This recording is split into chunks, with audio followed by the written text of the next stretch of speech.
Well, I'm sure you'll all agree that this behind me looks like a lovely neighbourhood, and if you had the chance to buy a house here, you'd more than likely would do, especially, of course, if you're lucky enough to be able to get one at a bit of a discount. But unfortunately, it seems Angela Rayner, who has been in a hot seat a bit lately, hasn't she? She's been accused of throwing a spanner in the works of people dreaming of home ownership. So thank you very much, Angela. Read between the lines. But what's she done then? Well, she has apparently, in her infinite wisdom, decides to chop down those right-to-buy discounts for council house tenants, slashing them from a whopping 35% down to a much more modest, shall we say, 5 to 15%, depending, of course, on how long you've been living there. Now, yes, of course, I know that any discount is better than none, and admittedly, 35% was quite a high discount to have. So I personally think that something more like 25% or 20 to 25% might have been a better one here. The government would still be getting a bit of extra money, and therefore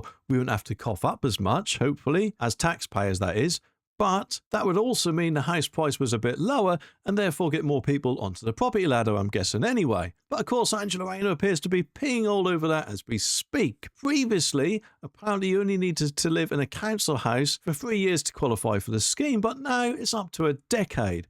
And don't even think about snapping up a new build property for the next 35 years because they are off limits for right to buy.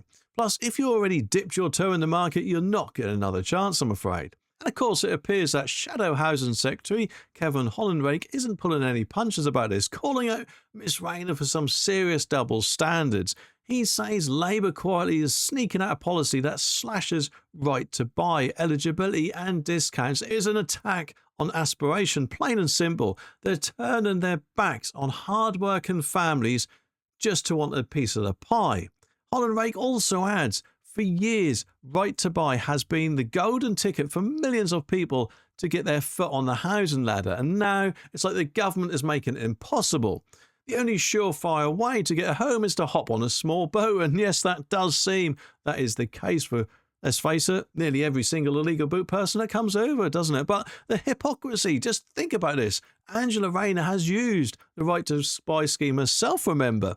But now she's closing the door to others, it seems, and Labour's message is loud and clear. But to give you an idea of how much she saved, Rayner herself bought her old council house in Stockport for £79,000 back in 2007, scoring a quite decent 25% right to buy discount. And her department, the Ministry of Housing, Communities and Local Government, argues that these new rules will help councils boost their home stock and ensure the scheme is for those who really need it. Meanwhile, of course, Keir Starmer is promising to shake things up, saying, of course, that too many folks who need social housing are being left out, and this is all part of Labour's big plan to build 1.5 million more homes during the Parliament, with many of them being sociable and affordable. The thing is, though, I don't think it is possible for them to build that amount of houses in that short time. Though, admittedly, I hope I'm wrong, but I don't think I am. Anyway, what do you all think? Let me know down in the comments, and I'll be back very soon with some more videos. So click that subscribe button down there so you don't miss my next one.